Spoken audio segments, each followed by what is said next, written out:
Este podcast es una producción de Mosaico Network.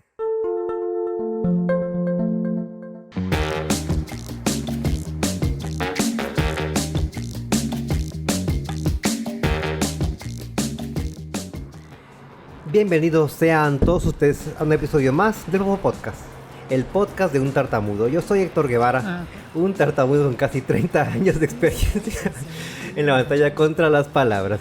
Gracias por escuchar este programa que llega a ustedes a través de Mosaico Network, la primera plataforma de podcast en Ensenada, Baja California. Y esa risa que escucharon fue porque previamente, antes de encontrar el programa, expliqué pues que iba a pasar esto, que iba a explicar que no importa si uno gesticula antes de comenzar un programa, no importa, porque aquí lo que importa es que uno se trabe. Entonces, gracias a Montserrat Buendía, que es nuestra invitada del día de hoy, que es comunicóloga y periodista. Hola Montserrat, y gracias por aceptar esta invitación a el podcast. ¿Qué tal, Héctor? Mucho gusto, muchas gracias por invitarme. Me siento pues halagada porque es la primera vez que me invitan a un podcast local. Que de hecho sí es una cosa que vamos a platicar, que ella es productora y locutora del podcast de aquí también, de la ciudad de Baja California, de Ensenada. Se llama Vinotipia, que nos platicarás de él en los siguientes minutos. Pero antes de comenzar, Montserrat, ¿nos puedes platicar un poco de ti? ¿A qué te dedicas? ¿Cuánto tiempo llevas en este labor de la comunicación y del periodismo? Bueno, en el periodismo tengo como 11 años, casi ya en este año cumplo 11 años, pero estudié Ciencias de la Comunicación en UABC y posteriormente empecé como reportera en algunos medios impresos, en otros digitales, radio, y básicamente me he dedicado a eso. Después me dediqué a la corrección de textos y redacción de textos creativos en agencias publicitarias. Y ahora lo hago como freelance, y después lancé pues el podcast Vinotipia en el 2020, a inicios del 2020. Sí, que ahí te platicaremos un poquito cómo fue que te nació este deseo, primero de hacer un podcast y segundo que tratara sobre este tema, sobre la enología. Pues inició porque quería hacer algo sobre vino, que no fuera un blog o una página de noticias sobre el vino, porque muchos lo están haciendo y la verdad no quería hacer lo mismo que los demás. Y segundo, porque me gusta el vino, me encanta todo lo que tenga que ver con la cultura del vino, la elaboración, el periodismo del vino, que era lo que en otros medios yo he hecho, escribir sobre el vino, de lo que se hace en la región. Y eso me fue enamorando más del tema del vino. Entonces, como empezó a salir los podcasts, dije, ¿por qué no hago un programa? Primero no me quería animar porque la verdad considero que mi voz no es para programas de radio ni nada. Pero luego dije, si hay programas de cómicos y de podcasts de cosas de gente que ni al caso, que no sabe nada de comunicación, porque yo no voy a hacer mi podcast del vino. Y fue como nació Vinotipia, pero primero hice una lista de nombres hasta que me quedé con Vinotipia. Sí, que de hecho esto de justamente de emprender un podcast en pandemia, ¿no? Que es también como de este asunto de que mucha gente que no generalmente se les hubiera animado a hacer un podcast, ¿no? Como que todos estos tiempos como que inspiraron, ¿no? En este caso te pasó. Pues de hecho no, el mío no nació por la pandemia, salió en febrero. Pero yo inicié la planeación desde mediados del año 2019, porque ya sabía que después de estar trabajando en un lado donde estaba trabajando, se iba a acabar mi contrato y ya no me iban a contratar. Entonces dije, ¿qué voy a hacer mientras son peras o manzanas? Y empecé a querer hacer un proyecto sobre el vino, pero no sabía bien qué, hasta que ya dije, pues un podcast, y empecé a como hacer naming para el podcast, planear temas, cuáles eran mis vinos favoritos. Empecé a estudiar sobre el servicio y cata del vino, sobre todo lo que tiene que ver con el vino en el servicio. Y fue así como en febrero lancé el podcast. Aparte porque hice una apuesta con mi hermano de quién sacaba su proyecto primero, y pues yo le gané. ¿Puedes saber cuál era el proyecto de tu hermano? Mi hermano iba a aplicar para un trabajo como abogado, pero no se animaba a llevar su currículum, y dije, pues a ver quién va primero, si tú o yo, y le gané. Ahí está la victoria. Y me comentabas que tenías como ciertos estudios de la enología, o simplemente era porque te gustaba. No, sí estudié, o sea, de hecho cuando trabajaba en el periódico El Vigía, que es donde más tiempo estuve en un medio impreso, ahí seguido me mandaban a cursos sobre el vino, de periodismo del vino, vinificación básica, cata del vino, enología, historia del vino. O sea, en el Vigía seguido me mandaban, y de otras cosas, de temas de turismo y de alimentos. Entonces fue así como que dije, mira qué interesante, estoy aprendiendo mucho. Y ya después yo le seguí por mi cuenta estudiando cosas. Cada vez que veía un curso trataba, y sobre todo los de comunicación del vino, que eran lo que yo hago, pues. Sí, que eso es lo que alcancé a percibir ahí cuando estuve viendo tu podcast, que no era nada más de tecnología, que es nada más de turismo alrededor ¿no? Del vino. Pues es sobre todo lo del vino. Ahora sí que si el tema me llama la atención, hago un programa. O sea, no es para gente que es experta en vino, aunque sí participan algunos expertos del vino, pero también participan sommeliers, que son expertos igual, pero no son agricultores o así. También docentes de universidad. Participa todo el que quiera hablar del vino.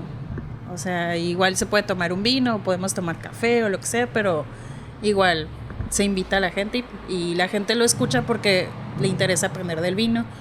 Pero a mí me interesaba promover el vino mexicano, que pues es el que se hace aquí en Baja California y en otros estados. Entonces dije, no, pues quiero vino mexicano y que la gente sepa que se hace buen vino, y con este podcast lo puedo promover. Sí, que mientras oía los programas empezaba como a ver, ¿no? Que el tema de la pandemia se empezaba como a... Sí, todo se fregó. Se empezó como a relacionar, ¿no? ¿Qué hacer? O incluso oía uno de que te estabas a una nutrióloga, en el que hablabas de como de los efectos del aumento del consumo de alcohol en la pandemia, y que incluso el vino era uno de los más sanos. Dentro de las opciones, además pues que porque hubo esta veda, ¿no? del alcohol, de la cerveza, pues obviamente mucha gente se empezó a orillar, ¿no? Al vino, porque era una alternativa pues que estaba ahí, ¿no? Que era muy difícil que se terminara, y que no había filas, ¿no? Eternas para poderlo consumir, ¿no? Incluso también veía que como que recomendabas, ¿no? Como lugares a donde ir por pandemia, todo eso. ¿Y cómo fue que todo eso empezó a afectar en la forma de producir el programa? Pues sí afectó, porque yo ya tenía una planeación de los eventos del vino, que las conchas y el vino nuevo, que la muestra del vino, lo que quieras y mandes. Entonces todo se empezó a cancelar, empezó así como cuando juegas dominó, y que, bueno, cuando pones las fichas de dominó y empiezan a caer todas, así empezó a caer todos los eventos. O sea, hasta que Provino canceló toda la cartelera de sus eventos del año, y empezaron a hacer todo virtual. Empezaron los en vivos en Instagram, empezaron las colaboraciones con gente de otros. De hecho, también hice colaboraciones en las primeras 2 temporadas con gente de otros estados, como sommeliers o gente que tenía tiendas en línea de vinos, etcétera. Y sí se echó a perder porque, según yo, ya tenía planeado pues programas para todos los meses, que empecé el 8 de febrero del año pasado, y yo ya tenía que en marzo esto, en febrero, en abril, mayo, junio y todo el año, ¿no? Pues no. Que dijo mi mamá que siempre no puedes hacer tus programas como los tenías planeados, y había que buscar otra opción. De hecho, por eso también es el programa de películas sobre el vino, porque pues era una manera como de hablar del vino sin tener que andar buscando eventos, y con Tracy de Hoyos pudimos hacer ese programa, que la verdad estuvo divertido. Ella y yo hicimos mucha química en el programa, entonces se oye muy entretenido y es de los favoritos. Sí, que ahorita me comentabas antes de comenzar a grabar que está ahorita parado, ¿no? La producción. Ahorita está en pausa porque por cuestiones de trabajo y cuestiones de equipo, mi computadora se dañó. Entonces tuve que parar, y tengo un programa que de hecho dejé programado y nunca se subió porque estuve experimentando con otra plataforma para subirlo, y fue de diciembre. Entonces como que dije, lo subo o no lo subo, pero igual yo creo que en esta semana lo voy a subir, aunque ya haya sido de diciembre, y lo voy a empezar a difundir, pero sí ya lo quiero sacar.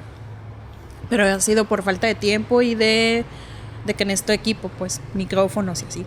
Sí, e igual estaba también viendo que está disponible en Spotify y en muchas plataformas de podcast. Pero me llamó la atención que no está en YouTube. ¿Planeas los También. tienes contemplado? Sí, planeo subirlo a YouTube, pero como no me gusta video, lo que pasa es que también el ser reportero te implica mucho. Como yo estoy enfocada a escribir, no es como que me guste mucho salir en video y así. Entonces por eso no lo he subido a YouTube, pero igual puedo subir un audio con una imagen de Vinotipia sin que sea el programa, porque no tengo ni cabina donde grabar.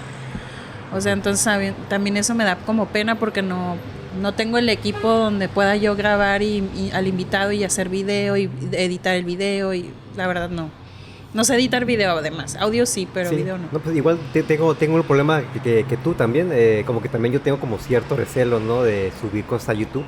Además el podcast se supone que es en audio, o sea, sí, la verdad todo se puso de moda que subieran el podcast a YouTube, porque igual YouTube sí está pagando por hacer tener un canal, pero pues el podcast es para escucharlo. Entonces a mí me interesaba el podcast porque dije, mientras van a la Ruta del Vino pueden bajar el programa y escucharlo mientras van rumbo a Valle de Guadalupe o a Santo Tomás y a Ejido Heréndira, etcétera. Y esa era mi idea de hacer el podcast del vino, que la gente lo pudiera escuchar y que conociera del vino que se hace en Baja California o en otros estados a través del trayecto que hacen de su casa a la vinícola, ¿no? Entonces que duran de Tijuana a Ensenada o al Valle es como una hora, son 40 minutos. De aquí de Ensenada son 20 minutos, entonces los programas duran entre 20 y una hora. Entonces eso dije, pues les sirve que lo escuchan y aprenden de vino mientras van llegando a la vinícola, ¿no? Sí, igual también yo también tengo ese conflicto porque soy como muy purista en cuanto a eso del podcast. Cuando empecé a ver de que, oye, ¿y por qué no está en YouTube? Porque está más fácil que sea más accesible, porque no todo el mundo tiene apps de podcast en su teléfono, ¿no? No, pero hay páginas. Hay páginas, ¿no? Uh-huh. O sea, la plataforma lo sube tanto a Spotify como a Apple, como a Google Podcast, y hay otras páginas que son como de radio abierta a nivel internacional que se suben a esas plataformas y lo puedes escuchar en una página web, en tu celular, o puedes bajar el episodio de Spotify o de Apple y lo escuchas en tu celular. Entonces, y está para Android y para iOS. Entonces, pienso que es más fácil escucharlo así que en YouTube, porque igual YouTube te consume más datos y Spotify, los que tienen premium lo pueden escuchar gratis, así, bueno, lo pueden bajar sin que les consuma datos, y en otras plataformas igual. Ay, perdón, se pegó. Sí, no importa. Pero sí, hay gente que no le tiene miedo a eso, ¿no? Que no importa, aquí el que pago datos soy yo, entonces ahí no importa, ¿no? Pero pues está esa opción, ¿no? Ya para quien, sí, para aunque quien la quiera. No soy muy fan de quererlo subir a YouTube. Sí, igual lo subiría nada más porque sí me han dicho que lo debería subir a YouTube, uh-huh. Pero no sé, o sea, siento como que no es el chiste, sino que lo escuchas como si fuera un programa de radio, no tanto como un canal de video tipo, no sé, La Cotorrisa y esas cosas, ¿no? Sí, que exactamente, son otros, sí. Que también ya están en podcast, pero era un canal de YouTube. Ajá, sí, pues, y que al final pues ya eso ya no es un podcast, ya es un programa de televisión, ¿no? Porque tiene es un canal de YouTube. Tiene incluso y le ponen a veces más énfasis a lo visual, a veces, ¿no? Pasan cosas que la gente que además escucha pues se las pierde, ¿no? Uh-huh. No, sí. Y aparte hay que tener un set padre, o sea, sí, claro. No es como que, pongo una mesa, micrófonos y grabo video, pues no, o sea, para tenerlo en video hay que tener un bonito set donde tenga buena imagen, pues no es y aparte te tienes que arreglar también y en mi caso, por ejemplo, me tendré que maquillar un poco para que no verme tan demacrada o no sé. Entonces, prefiero el programa de radio. Sí, igual soy también de esa opinión, pero también entiendo que a veces hay que ser un poquito flexibles, ¿no? Aunque para mí es difícil, ¿no? Pero bueno. Prefiero hacerlos en vivos en Instagram, como le hacía con algunos colegas de otros estados. De hecho es una opción incluso, ¿no? Que hay mucha gente que grababa su sesión de Instagram o de su live y lo pasaba al lo pasaba a algún plataforma de podcast o de YouTube, ¿no? Pero sí, bueno, aparte en Instagram pues está el en vivo y está el IGTV, el que IGTV. pueden subir. Prefiero hacer en vivos en Instagram, o sea, porque aunque nomás he hecho 2, uno con Concierto Enológico, que es una vinícola de aquí de la región, y con la tienda online Bit Mexicana, que hicimos colaboración y están en Instagram los programas, entonces ahí lo pueden ver. Con Bit Mexicana hicimos una cata de vino era un vino de la región, pero como ellos tienen su tienda, pues era un vino que podías comprar en línea a nivel nacional ahí, y era un vino que yo compré acá, entonces les dije, quiero probar este vino, y como no lo había probado, hicimos esa cata en Instagram. Y con Concierto Enológico ellos me entrevistaron sobre el podcast también. Perfecto. Y cambiando de tema, pero siguiendo con el tema del vino.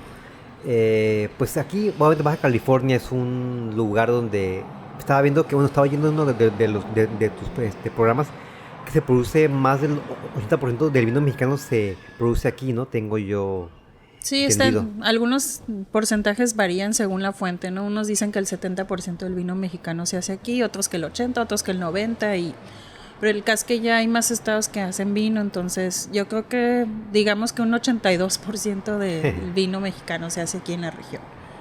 Sí. Y también está como que le diré estigma, pero no es un estigma, sobre el vino mexicano, ¿no? Mucha gente lo prefiere el extranjero que el mexicano. ¿Tú crees qué piensas de eso? Eso es una parte cierta y otra no.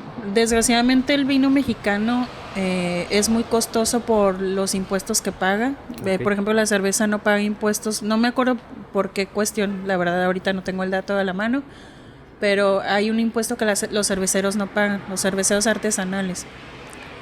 Y el vino mexicano sí lo paga porque lo están considerando como si fuera un destilado cuando no es un destilado, como son tequila, mezcal, etcétera, ¿no?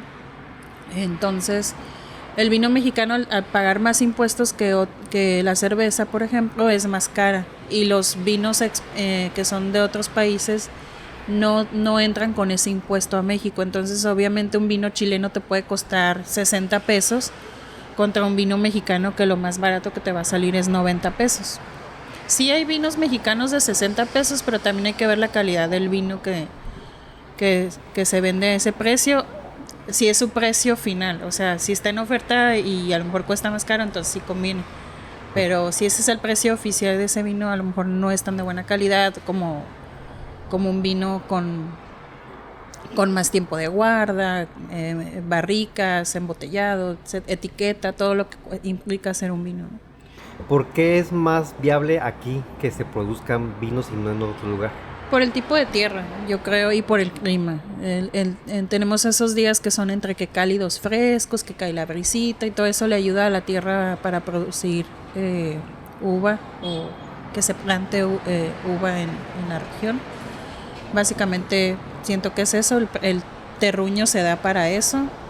Y por ejemplo en Mexicali no se hace vino porque pues es una tierra más caliente que es menos húmeda que Ensenada, entonces igual está en Baja California, pero ahí no se produce vino.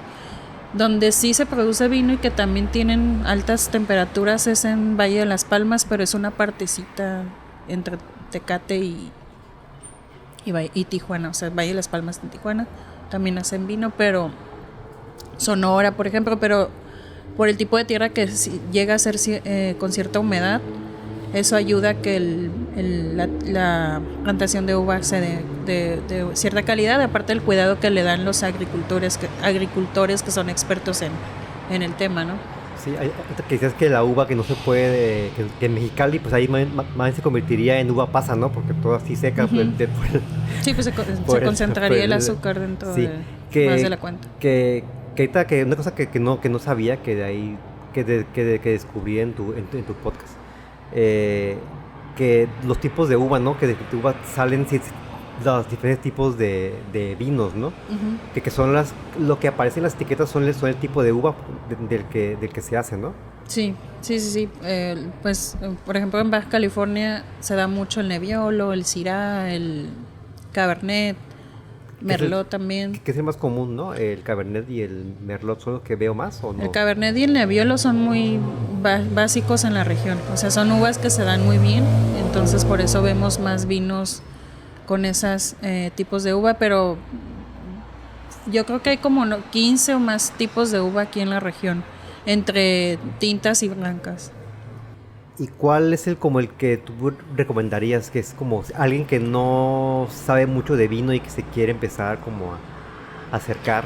Es una pregunta muy difícil primero porque me gustan un montón de vinos, entonces no es fácil de decirte, ay, te recomiendo este vino porque no. O sea, depende de qué vayas a comer, depende en qué lo vayas a llevar, si es para una plática casual. O sea, el vino, aunque suene como ay, qué payasa lo de el maridaje, sí, igual puedes comprar cualquier vino y tomártelo del país que quieras, pero sí es importante saber con qué lo vas a comer o beber para saber qué vino sería el mejor para recomendar. Pero de uvas te puedo decir que mi favorita es el Nebbiolo, el Tempranillo, el Syrah, Malbec también me gusta mucho. O de uvas blancas, el Chenin Blanc es de mis favoritos, el Fumé Blanc, en fin, hay un montón de... No sé pronunciar bien los nombres de las uvas, no me vayan a matar por eso. Pero no te puedo decir, te recomiendo tal, porque es muy difícil. Sí, por ejemplo, como ahorita comentabas, para una plática casual, ya sea entre amigos, pareja, ¿cuál sería como uno? Pues que también depende, si es gente que no consume mucho vino, igual puedes llevar un vino rosado, un vino blanco porque son más ligeros, a lo mejor son más afrutados, o las mamás que siempre, prefiero un vino dulce, que les gusta la sangría, sí. Pues puedes llevar un vino rosado, un vino blanco que sea más afrutado, o si vas a hacer sangría, mejor compra un vino de caja, de esos de cartonier, como diría un amigo. Sí. Porque, o sea, un buen vino para una sangría o ponerle hielo o mezclarlo con soda, pues no gastes un buen vino para eso. Es lo que te iba a preguntar, ¿qué opinas de las sangrías y de las bebidas hechas de vino? Pues, pues cada quien, ¿no? No, o sea, no se me hace mal, yo también he tomado sangrías igual también yo, pero... Y cuando era más joven, pues le llegué a echar hielo al vino incluso, porque pues hacía calor y quería que estuviera fresco, le echo hielo, ninguesú. Pero originalmente la verdad es malo echarle hielo al vino, por ejemplo al tinto, porque le quitas todo esa experiencia aromática de sabores, saber si se queda en boca el tipo de uva o el tipo de vino. Entonces, pero igual si vas a preparar coctelería con vino, una bebida preparada, pues igual ya le estás echando hasta grenetina, fruta. Pues ya que, sí, ¿no? Pues ya pero es mejor para eso hay vinos especiales. Por ejemplo, los que son de jarrón, como tipo el Padre Quino, que antes se usaba mucho en las casas con las mamás, todas tenían esos floreritos que eran Padre Quino antes. Sí. Esos sirven para hacer sangría. Entonces, no está tan mal, pero un buen vino, pues un vino de 500 pesos para hacerlo sangría, pues tampoco, ¿no? Para cocinar, sí. Por ejemplo, un estofado de res que le quieres echar vino tinto, sí es bueno usar un buen vino. Incluso el que vas a servir en la cena o así. Yo, por ejemplo, cuando hago cena de Navidad, si uso un vino para inyectar un pavo o hacer un guiso de res o lo que sea, sí uso el vino que voy a tomar. No le pongo un vino chafa ni nada. Igual es para la gente que como que piensa que el vino es como... Bueno, no vino chafa, vino barato de ese de cartón o de garrafa.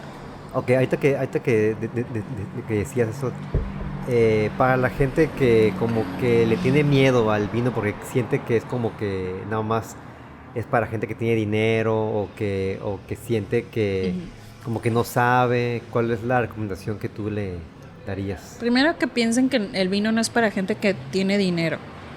Bueno, de hecho, si tienes dinero puedes comprar lo que sea, desde una pachita de 10 pesos, o sea, todo cuesta, ¿no? Pero el vino está satanizado en ese sentido de que es para gente fina y para celebrar nada más. El vino es para todos. Entonces yo les recomiendo que traten de ir probando vinos blancos, vinos rosados, incluso los vinos que son medio dulces para irle agarrando el gusto y poco a poco. O sea, es cosa de que quieras tomar vino para empezar. Es como con el mezcal o el tequila. A mí, por ejemplo, el mezcal no me gusta. Y muchos me dicen, ay, qué sangrona eres, no, pues no me gusta, se me hace muy fuerte, pero por ejemplo el tequila sí me gusta. Pero tampoco soy una consumidora basta de mezcal o de tequila o de whisky. Y esas bebidas, no me gustan tanto las bebidas destiladas y en gusto se rompen géneros. Pero en la cuestión del vino, es solo que quieras tomarlo y que compres el que puedas comprar, aunque sea un vino extranjero. Yo prefiero que compres vino mexicano porque es lo que a mí me gusta comprar. Pero también se vale comprar vino español, francés, de Chile, de Argentina, de Portugal, de Brasil, no sé. Sí, y tampoco está peleado, ¿no? Como que la calidad con el precio, ¿no? Creen que mientras más caro está, es más bueno y viceversa, ¿no? Sí, claro que hay vinos muy caros que cuestan $500,000 que son buenísimos, pero puede ser que te toque la botella, una de 1,000 que sale mal. Entonces eso es como un juego de azar. Pero sí hay vinos de $100, de 200, de 300, 500 o de 1,000 que están en un estándar de calidad. Vinos mexicanos y extranjeros. O sea, el vino mexicano es caro por la cuestión de los impuestos, pero no quiere decir que sea mejor o menos peor que un vino de otro país. Por ejemplo, de un francés. Los vinos franceses son más baratos, sí, pero ahí el consumo de vino es más alto que en México. Mientras ellos se toman 3 litros o más de vino al año por persona, aquí en México es menor, o sea, es una botella al año por persona, sí, por decir, no es la estadística exacta, pero también el consumo de vino en México no es tan alto y por eso también va a ser más caro. Por ejemplo, el tequila también es caro. Hay botellas de $200, de 300, de 1,000 y la gente lo compra y nunca dice, ay, qué caro está el tequila. Pues no.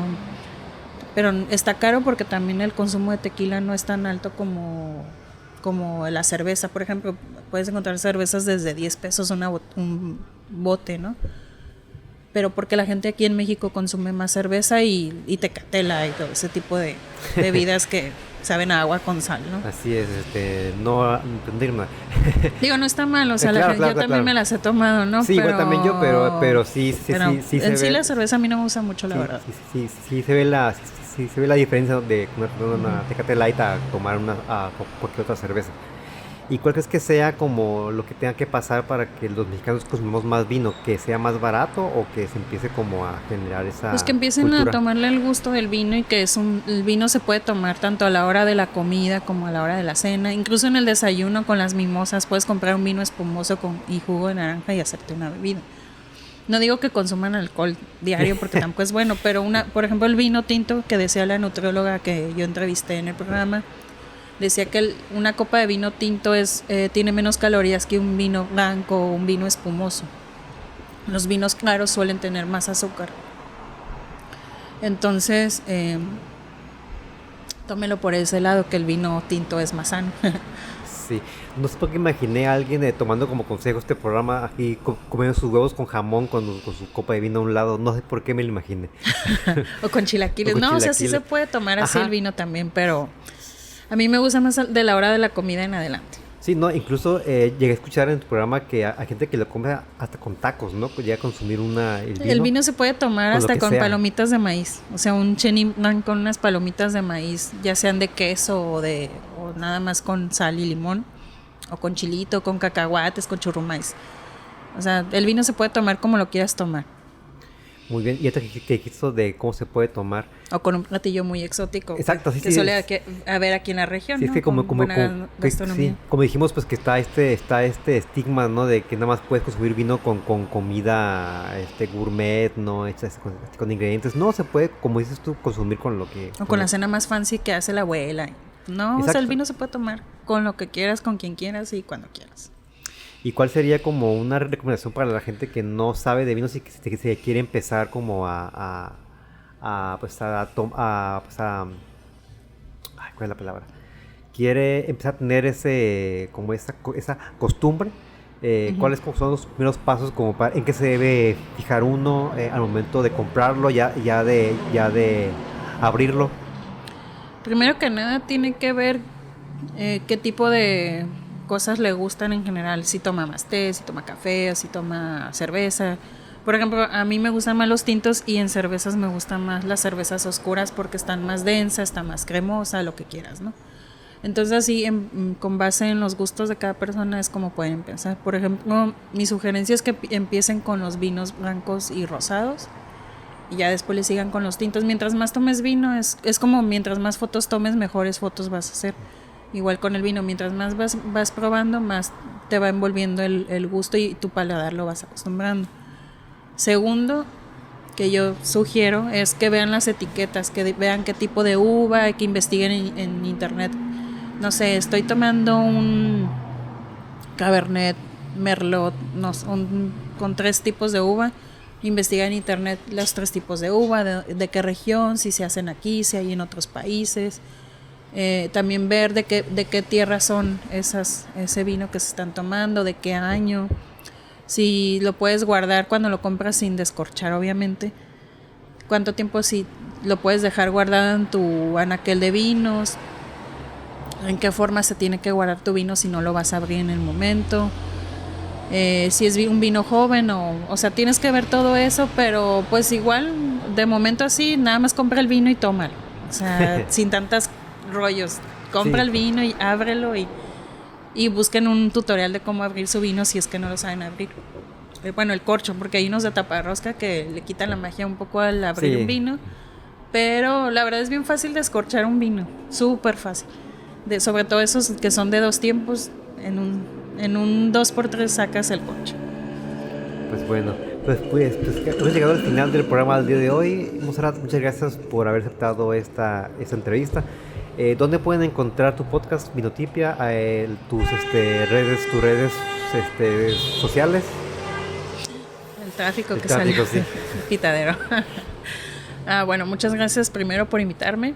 Y segundo, Vinotipia lo puedes encontrar en Spotify, en Apple, en Google Podcast, en otras plataformas. En Anchor, que es una plataforma de Spotify que lo sube a miles de lugares. Y ya, o sea, lo encuentras, pones Vinotipia en Google, Vinotipia MX y te sale el programa. Pues igual estén atentos porque próximamente se van a estrenar nuevos episodios, nueva temporada, próximamente, pero espero que ya, porque sí, pues todo lo que va del año no he sacado programa y sí me gustaría pues ya empezar, pero quisiera tener como un backup de programas para no tener que prometer que voy a subir y no subo nada. Sí, claro. Entonces, espero que sea muy pronto porque la verdad está muy bueno tu programa. Muchas gracias. Muy buena la idea, tus invitados están muy bien y esperemos que próximamente estén ya disponibles para que puedan ahí escuchar. Ok, pues muchas gracias y también escuchen tu programa, El Popo Podcast. El Popo Podcast. Primera vez que alguien dice bien el nombre del programa porque sé que está complicado, ¿no? Si no es como yo, como que no lo puedes decir bien. Pero dijiste muy bien. Gracias. Gracias, Montserrat, por haber estado en el programa. Yo me llamo Héctor Guevara y estén atentos para los siguientes episodios del Popo Podcast. Hasta luego.